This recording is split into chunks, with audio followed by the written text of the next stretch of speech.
All is a product of our past experiences. Many of us work in fields where, as the days go on, you learn more and more about that particular job that you do, amen. And for most of us who work, amen, all of us, I should say, who work, there was a day one on that job. There was a day one where even if you changed jobs to different companies in the same field, you had a day one where you started from scratch. Amen. You did not know how things work. You didn't know how things are. Maybe you went to school and you picked up the trade. Maybe you just jumped on and got hired and you learned the job as you went along. But there was a day one that you didn't have a clue what to do. And someone was assigned to mentor you and teach you the way that things work. And as the years or time progressed and you became more comfortable in the job, there have been things that you begin to see over and over. And sometimes you look at things and before it happens, you can anticipate what's going to happen because you've seen this before. So when you as now a mentor find that you have someone that you are training or teaching on that job, you see they begin to panic over the simplest things, amen, or they begin to question things that we take for granted because they have not seen it before. In nursing, there's a saying that nurses eat their young because most times the older nurses don't want to have time to teach the younger ones. Amen. I don't find this in any other field that I've worked in prior, but we have times when we realize that the novices are questioning things that you may understand and take for granted. You may be able to make a quick decision because, again, I have seen this before. I've still got one more mile in me. However, it's not always a good thing to hold on to past experiences. The illustration I drew for you just now is a great reason to learn from your past and move forward. Amen. But there are times when letting go is the best option. Amen. There are times when we have to release some things that we have been holding on to because those things are holding us back where we encountered them. Somebody got to help me out today. Amen. Amen. I know it may sound like I knew I was going to preach for weeks. Amen. But I need your help. Amen. Sometimes we take our past experiences and instead of using them as stepping stones to propel us upward, instead of using them as motivation to move us forward, amen, we hold on to those past experiences and they hold us down to where we encountered them. I'll give you a real life testimony. Amen.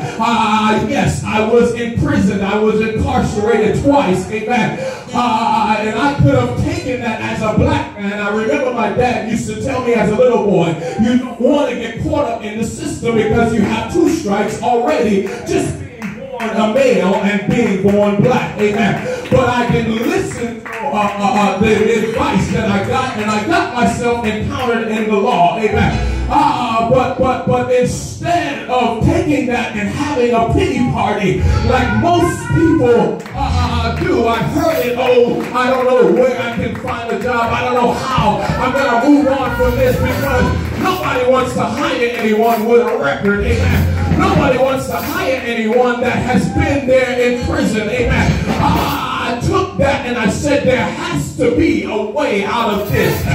At the time, Judge Mathis was always on the air talking about how he was arrested in and out of prison and he is now a judge. So I said he is a black man. He had to find a way to get out of it. And I did some research and I found out that they cannot hold you back when you reconstitute yourself. Amen. What does that mean? So what did I do? I picked up myself. Amen.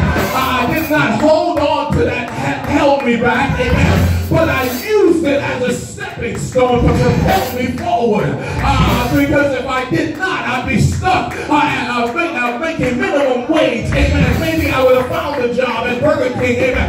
Maybe I would have found a job at one of the restaurants. Amen. Making the least. Amen. But I used that and I said, maybe I need to go to school. Amen. Mind you, I was always in school.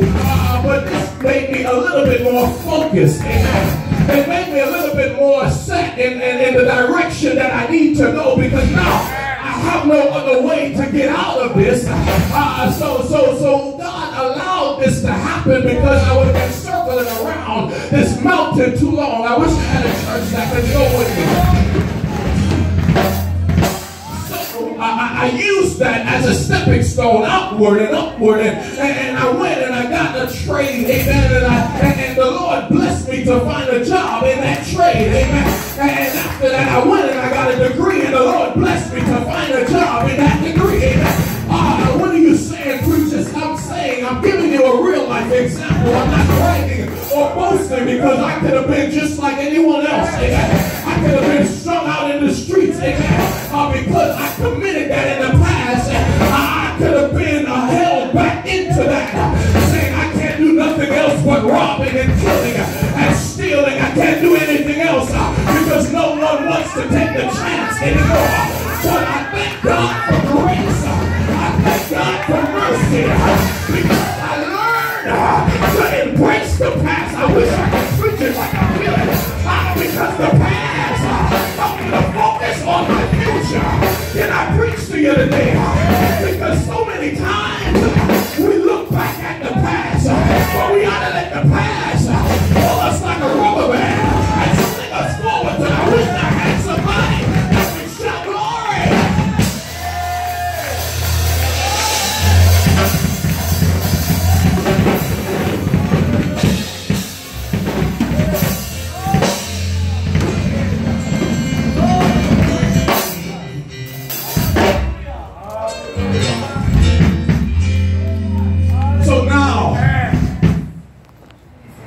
So now, I found out that the past can be one of two things. It can be a hindrance to you, or it can be motivation to move forward. Amen. Touch your neighbor and say, which one is it for you? Because it's imperative to understand. It's imperative to understand. It's imperative to understand. It's paramount to understand that if you are going to hold on to your past, you have to know if it's a hindrance. And how do you know if it's a hindrance? Well, if you always talk about your past and you have to shed a tear, if you always talk about your past and you have no motivation from it, and it makes you depressed, and all you want to do is sit down and think about it, and all you want to do is throw a pity party, and you got to tell your neighbor because they just got to know what I've been through, where I've been, and that's where you at. Well, you need to repent, because the Bible says, behold, all things have become new. The Bible says we ought to forget those things of yesterday and press forward to the mark of the high calling of Christ. Can I get a church to shout hallelujah?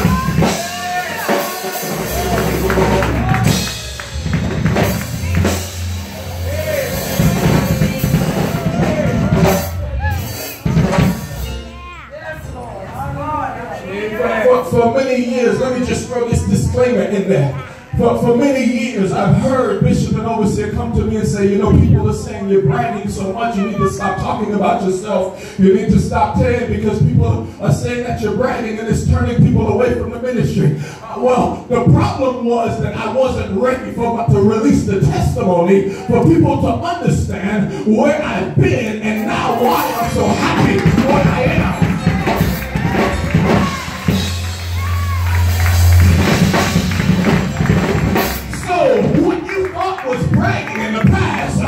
was part of the testimony. Oh, somebody ought to get this. I feel the spirit of the drop in here. What you thought was me bragging about where I am and where I work was a testimony to say that I've been there in prison. Once like a bird. In prison I dwell. No freedom. Oh, I wish I could trust the shot with me today. And I understand. Because you only got part of the story. Tell your neighbor, say you only heard part of the story. And many of you, the first time you're hearing about it is right now. Some of you heard it before. So you didn't understand. But you know what? That's all right. I had never held anyone against because I understood what happened. But I just wasn't ready for the release. But thanks be to God. Thanks be to God. Thanks be to God. Thanks be to God. Because God given me the victory. God has delivered and set me free. God has done it in my life. Why? It's not so important because he is no respect the person. It's not because dad is the bishop or mom is the overseer. It's not because I preach behind the pulpit. It's not even because I played the keyboard in church since I was 7. You know, but it's because of the grace. Grace of God.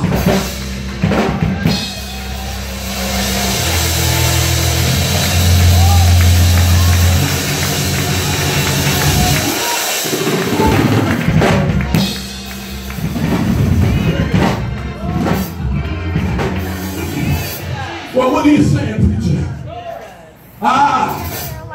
I'm saying that the past for me was motivation so that I can live in the present. Amen. I had to see the past and leave it back there so that I can focus on the mark of the future. I had to see the past and be reminded of the hurt. See, when the Bible, there's 2 times the Bible talks about the past. It talks about forgetting the past, and it talks about remembering the past. But if you don't understand the difference is, it depends on what are you doing. Is it a hindrance? Is it motivation? Because the scripture said, whatsoever things are lovely, whatsoever things are just, whatsoever things are good report, think on these things. I remember Egypt.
is a hindrance to your tomorrow. If your past is a hindrance to where you ought to be in Christ.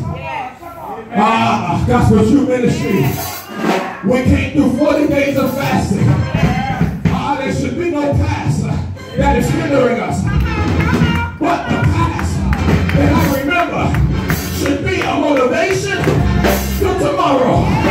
I remember when the devil tried to sow discord, and for a minute it looked like he was winning. For a minute he had my family against your family. For a minute he had my blessing against your blessing. For a minute he had my testimony against your testimony. It was a hindrance. It was holding us back to yesterday because it was the negative that we focused on.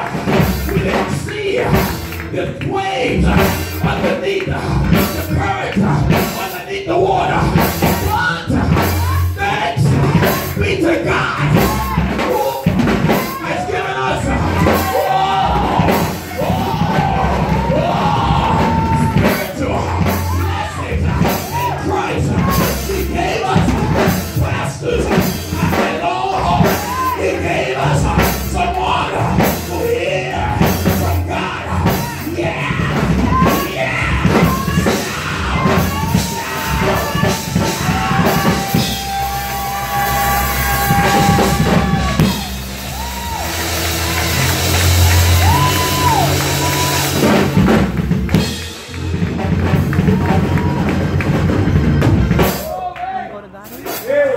So if we allow the past to be a hindrance, then you might as well stop shouting right now. Well, preacher, you don't understand how my husband did me. He left me with all the kids, and he just walked out one day without any cause. I didn't do anything wrong. I didn't do anything to cost her. You don't understand how my wife just did me. She left me with the bills and the house and the kids. And you don't understand, preacher, what that's like because you're living in your days of blessing. No, I'm not. I'm being blessed, but there is more to come. And if you get out of looking at the past, you can see that the future is greater than your today.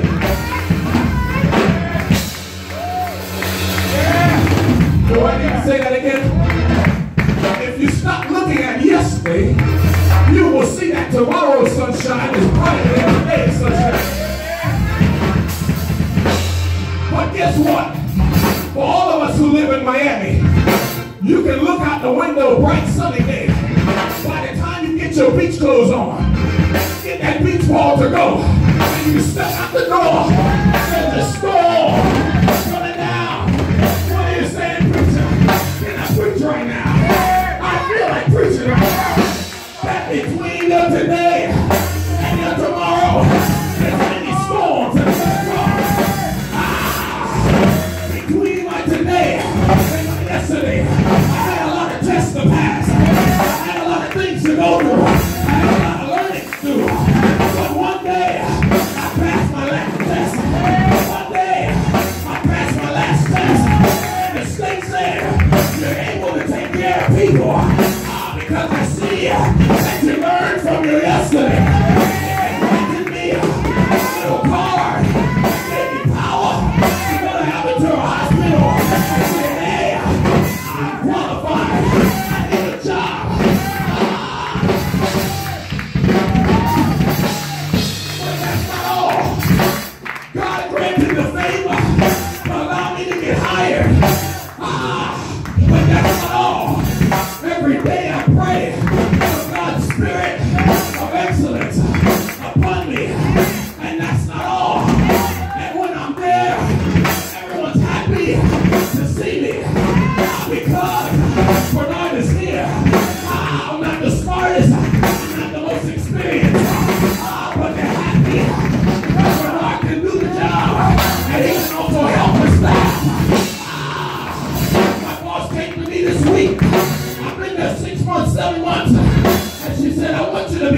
charge nurse. I want you to move up in management. I said, how you know? I came here to learn other things. I'm not looking for that. I've been there, done that. But she begged me. And I thought about it. I told her I'll do it as relief.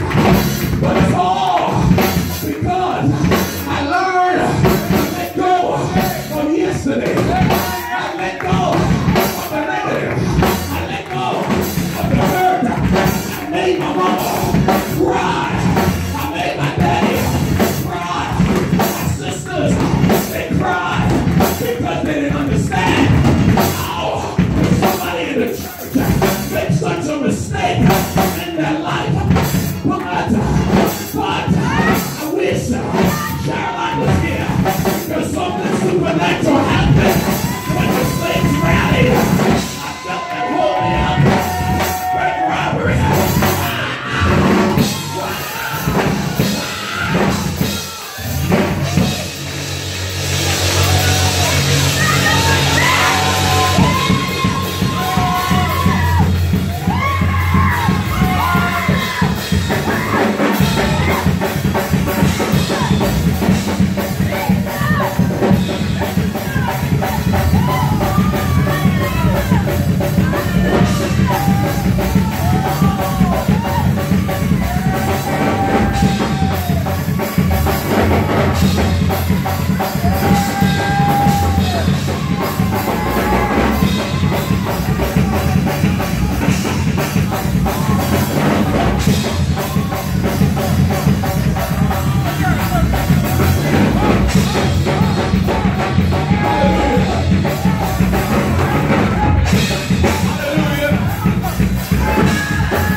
Minister no more. Isaiah. Before we get to the 33rd chapter of his life, Isaiah said the year King Uzziah died, I saw the Lord lifted up and his train filled the temple so much no one can do anything but worship. No one can do anything but lift their hands. No